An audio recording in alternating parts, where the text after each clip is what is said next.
Welcome back everyone. Sorry I've been away for a while, I've just been very busy, but I'm looking to get back into the channel now, starting with today's continuation of the alphabet tag series. For those of you who haven't seen this series before, this is a long series of BookTube questions where I take a set of questions that are based around a letter of the alphabet, and we're now on the letter I. If you enjoyed this video and you're interested in answering these questions for yourself, do provide your answers down in the comments. It'd be interesting to go through them and see what you have to say as well. But let's get started. I is for finish this word with your favourite author. Again, this is just one of those cases where there are very few authors with a last name that begins with I, and I only have read one that I can think of, and that is Ibsen. And even then, it's only one of his plays, but Ibsen is a pretty good playwright, so it's not that he's just getting this award just because he has to. He's also definitely worth reading, and the play that I read was Hedda Gabler. I first heard about Hedda Gabler from Harold Bloom in his book The Western Canon, and that piqued my interest in the play, and then I finally got round to watching it with a couple of friends. We were deciding what play to watch, and I saw this one and I advocated for it, and I'm really glad that we watched it. It was a very good production by Fiona Shaw, who I wouldn't think of her as Hedda Gabler, but she does this role so well. She plays her in this quietly hysterical kind of way, but there are moments where you get the sense that she's still a very sexually provocative and powerful woman as well, but then she also can come across as quite shrewish at times. She pretty much captures the multifaceted personality of Hedda Gabler. Hedda Gabler is one of those fascinating characters who you can pretty much interpret in any way. You could interpret her as just an unhinged, crazy femme fatale. You could interpret her much more sympathetically, as a lot of feminists tend to do. Everything is up for grabs with Hedda Gabler because she's just one of those characters who invites so many different, sometimes contradictory, interpretations. I really enjoyed this play. I enjoyed it so much that after watching it, I went out and bought Ibsen's plays, or a collection of them, and read Hedda Gabler there and then. I do need to read more Ibsen. I don't know why I haven't, but definitely if you haven't read Hedda Gabler, pick it up because it's great. I is for incomplete. What is your opinion of writers who do not complete their works? What are some of your favourite incomplete books or series? This is definitely one of those questions that people can have very strong opinions about. Some people feel like they are entitled to an author continuing their work or finishing it, and to some extent I can relate to this in the sense that the author, when they create a world and put it out there for you to engage with, they are inviting you to engage with that world. And if you really enjoy their work and you read these books over and over again, you invest in the world, the characters, the story, and they don't seem that interested in finishing that story, I can certainly feel the frustration there. And I do think that there is somewhat of an obligation on authors maybe to actually finish the things that they put out in the world, precisely because they're inviting people to engage in their world and spend their time in that world, right? And so it does seem to me that there is some kind of obligation there. Although I would like to make a distinction between soft obligations and hard obligations. A hard obligation is something that you have to do and you're like morally bad if you don't do that thing. Whereas a soft obligation, it's not something that you should be hung, drawn and quartered for if you don't do it. It just seems to me though that given how people invest in artworks, if you're going to put something out there, then maybe there is a sense in which you should probably finish it. And you probably should expect people to be frustrated if you choose not to finish it. That being said, sometimes it just takes an author or any artist a long time to produce a piece of work. And you know, I would rather wait 10 years and get a very good product at the end of that 10 years than have the writer just constantly slaving away just to produce things for the sake of producing them.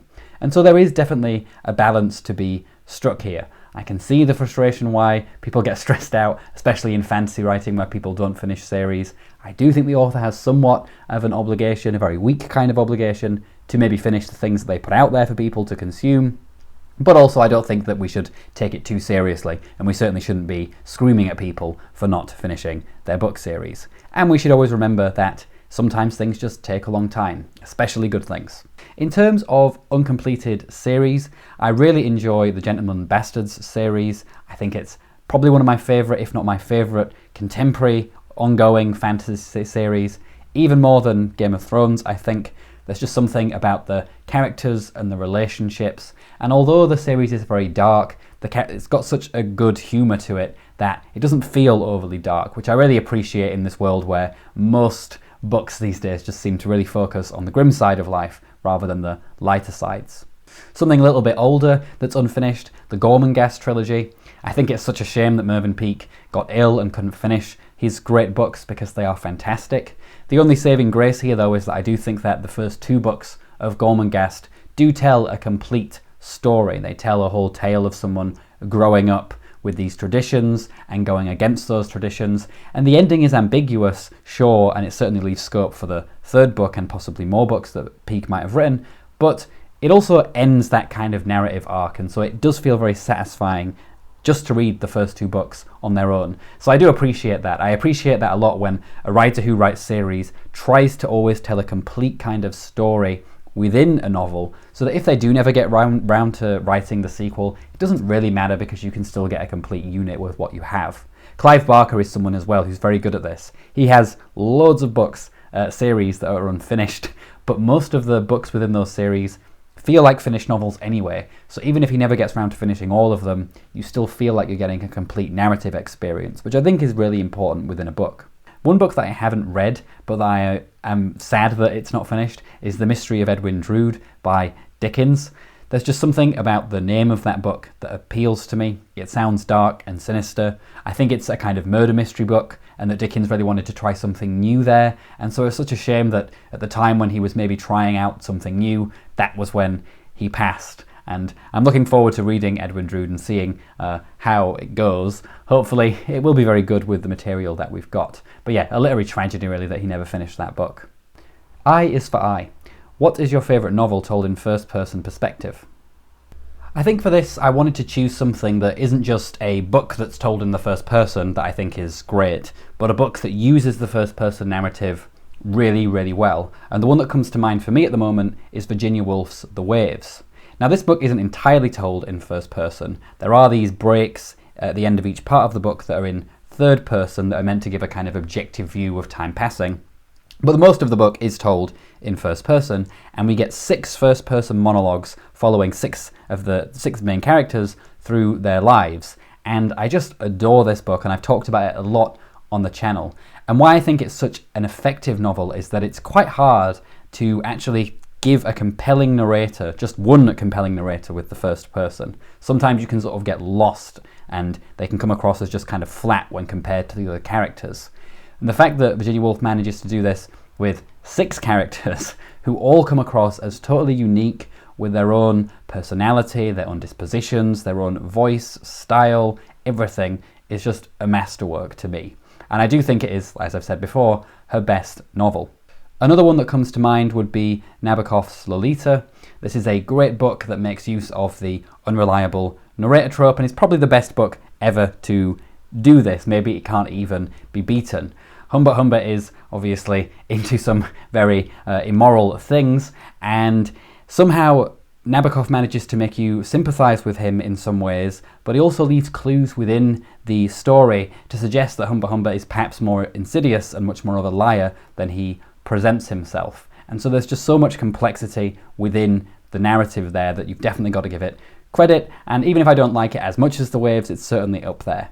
Another good candidate for me would be Charlotte Bronte with Villette. This is probably one of the earliest books using the first person perspective in a way where the writer really delves into the character's psychology and their mind. The whole of Villette is a very slow book because in terms of the outward action, not much happens. The protagonist, Lucy Snow, is incredibly shy and insular, and she's always locked up in her thoughts, but she also seems to have a sort of almost sadistic sense of pleasure in tormenting her readers sometimes.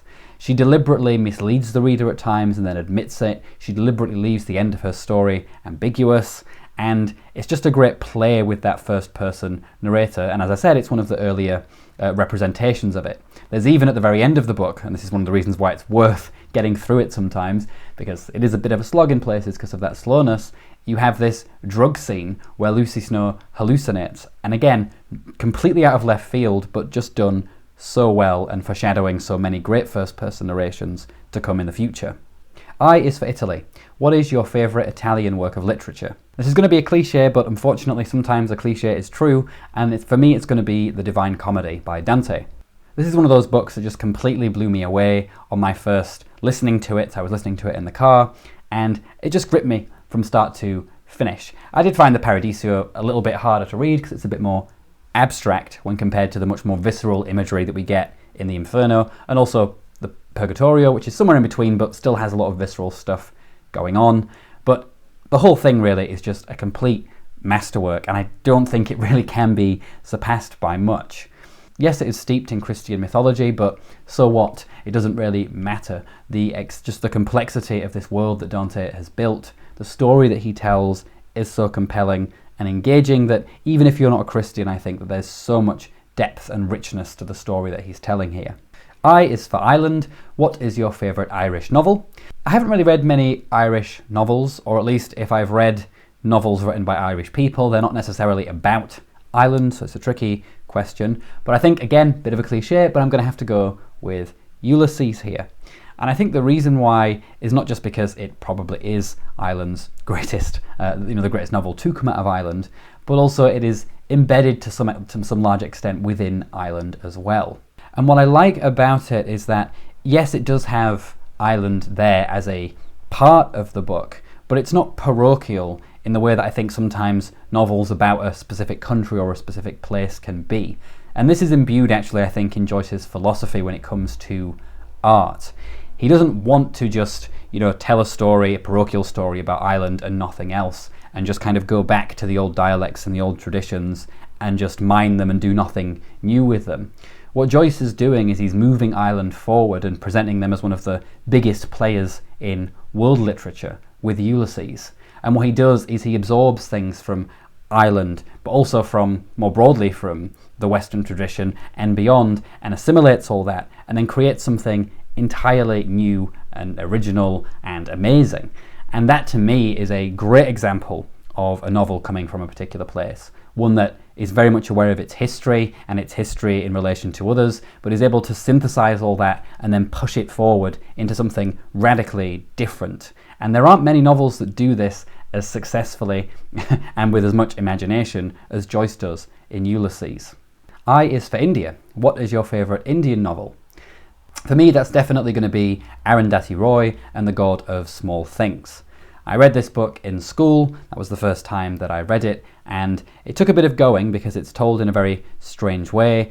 It's told from the perspective mostly of children, and it kind of gives you the family history of these children, which is a very complicated, disturbing, dark family history with sexual abuse, violence, sexism, and a quite poignant love story that unfortunately is not the kind of love story that the family appreciated, as one of the family members basically falls in love with someone who is of a lower caste, and then there are huge ramifications because of this. The story is also told out of time, so it can be very disorientating, and when we have the children in the story, we also get a different style of narration that kind of is meant to reflect children's ways of thinking and speaking. So it's quite a difficult book, and was probably my first introduction to kind of postmodern literature. And unlike most of my other first introductions to postmodern literature, like when I read Mrs. Dalloway a few years later, I hated them, I always found something interesting about The God of Small Things. It may have just been that I had a very engaging teacher who was really able to get into the text and really get us to appreciate what Roy was doing here. What I like about this book is that it breaks so many of the rules of traditional storytelling in terms of just a straight narration from A to B. It mixes the family history, it goes from past to present all over the place, and yet still manages to tell a unified story that is deeply tragic, but also manages, because of the time skips, to have a very poignant and almost happy ending. Roy ends the story with two of the characters, these characters with their illicit love affair, actually enjoying each other's love, rather than ending the story with where their love ends, which is unfortunately not in that place. It's also just a deeply evocative story. I've never been to India, and it just really evokes the world. The language is incredibly rich, the characters are very well drawn, and even the worst characters have little glimmers of sympathy within them, which is very hard to do. And even if at the end of the novel there are some characters who I really dislike, I can still understand why they ended up in the way that they did, and so they come across as more tragic rather than just as villains. I is for inspiration. Which books inspire you the most? For me, the books that inspire me the most are the ones that make me want to pick up a pen and do some writing myself. And so those would be the books that I often read around the time when I really want to get back into a writing kick. And so for me, that would be something like Emily Bronte's Wuthering Heights, a book that I've been back to many a time now. I always enjoy and get inspired by reading Dickens just because of the way he does character and especially dialogue. I think he is incredibly good at doing colourful dialogue, which is something I personally struggle with, so I'm always inspired by reading that. Angela Carter is also a writer that really inspires me because what she manages to do, which is quite hard, is have characters that can sometimes be incredibly common, for want of a better word, but dress up their language and her own language in this very elaborate purple prose style, but it never feels overly pretentious. And that's quite a difficult thing to pull off, I think. Usually when someone writes in a kind of flowery way, they can obviously come across as pretentious, and sometimes in some of her books she does, but in a book like Nights at the Circus, she manages to balance this kind of flowery language with this almost direct way of speaking, which is just really impressive. And also her vocabulary is just off the scales as well. So I really admire that because my own vocabulary when I'm writing or even speaking is, I think, rather limited. But yes, all of those writers definitely make me want to pick up the pen in their own unique ways, whether that's the way that they tell characters, the way that they create worlds, just their prose style. They all make me just want to, wish I could write like them and to get up and write myself. I is for isolation. Can you read anywhere or do you need complete quiet? For me, I do prefer to read in complete peace without any distractions.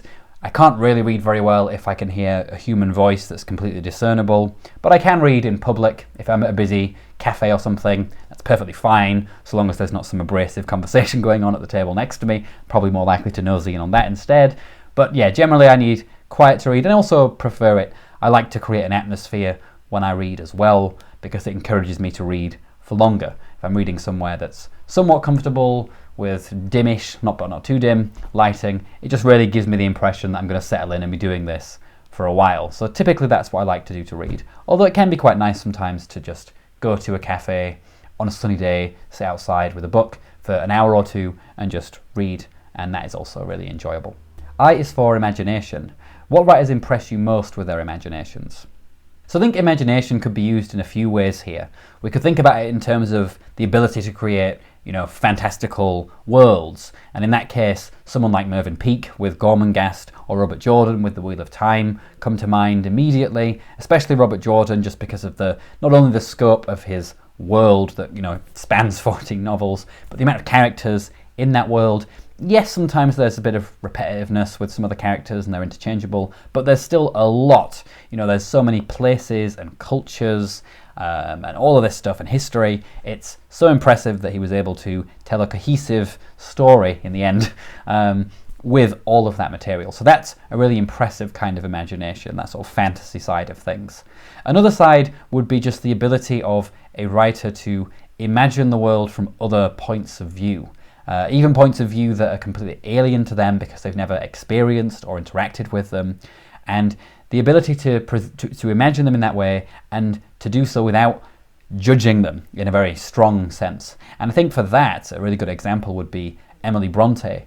Not only did Emily Bronte lived a very quiet, secluded life, she wasn't always in Yorkshire. I think she did do some teaching abroad for a while, but she didn't like it. She mostly just stayed at home, and yet she was able to engage with these deeply passionate, rich characters, completely unlike herself, it seems, and that is amazing that she was able to do that. And not only that, but reading Wuthering Heights, although I do think that there are certain moral aspects to the story, I don't think she ever really provides any solid conclusions on who are the heroes or who are the villains in the story. Everyone in that book has something about them that makes them good or something about them that makes them bad. And sure, some of them are more bad than good and vice versa, but there's just this sympathy with all of the characters, all of the main characters anyway. And I just find that really impressive that she had that imagination to think about these ways of being that are completely unlike the things she came into contact with perhaps, and that she was able to do so in a very sympathetic way. You compare this to, say, her sister Anne Bronte, who is a bit more of a moralist, and with her evil characters or her less good characters, she's very unsympathetic because she can't fully imaginatively engage with them. And that is a bit of a limitation, and why I do think that maybe, although she's somewhat underrated, I do think that it is justified, at least in the context of the Brontes. I is for illustration. What are some of your favourite book cover illustrations, and what about the worst? So I will show you one that I really like, and then one that I dislike. So Angela Carter, I really like the first editions of all of her books, more or less. All of the original edition covers of her books are fantastic, but the one that I like the most is the Knights of the Circus cover, which is this one here, and it also has a great illustration on the back. It has all of the people from the circus with all this colour here, and then the smog of London at night in the background. Feathers is just completely outrageous and garish and ridiculous, which is what Feathers is. She also dominates the whole picture because she's huge and in the centre of it, and there's just all this colour and richness, you know, with this smoggy, dark London behind, and it's perfect, and it perfectly encapsulates this story. It's whimsy, it's darkness, it's, you know, completely off the rails. I mean, I think Carter herself called it a psychedelic Dickens, which you completely get from this book cover.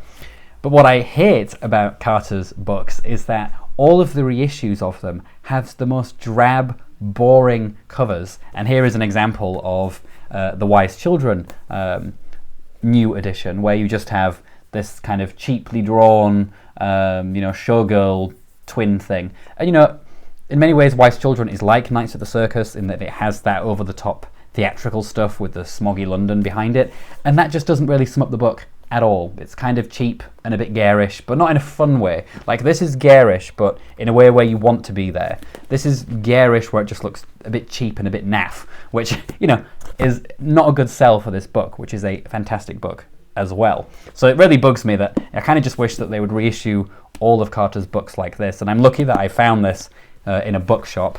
I wasn't expecting to, but I did, and I had to snap it up just because I really like those book covers. Another example of some great covers.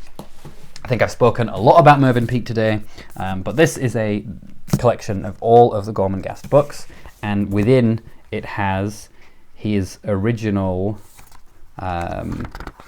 book covers that he drew, and this is the one for the first. I won't go through all of them, but again, it's just, firstly, that Mervyn Peake did his own illustrations. I always think it's great when the author does their own illustrations, because obviously they're connected to their world, and so when you see how they would draw it, you get a deeper sense of how exactly they're visualizing their own world, whereas obviously if someone else is doing it, it's that person's interpretation, which can be interesting in and of its own right, but it's always good because it's much rarer to get your own, you know, to get the author illustrating the books, and Mervyn Peake's illustrations are fantastic. Another good example of this would be Blake. I don't have his Songs of Innocence, Songs of Experience to hand, but again, the way he integrates his artwork with his poetry is fantastic. In terms of bad book covers, obviously there's the modern editions of Carter's books, but also anything by Wordsworth Classics. I think it's pretty common knowledge now that those book covers are quite bad, but yeah, if you ever want a good laugh at some bad book covers, just Google Wordsworth Classics and you'll see some incredibly badly photoshopped, incredibly cheap cover designs. But you know, if you want a cheap book, then Wordsworth Classics are pretty good for that. Alright, that is it for this tag. Let me know down in the comments how you would answer these questions, and if you have any of your own, maybe I will answer those as well, and let me know what you think of my answers too. Otherwise, take care everyone, ta-ra!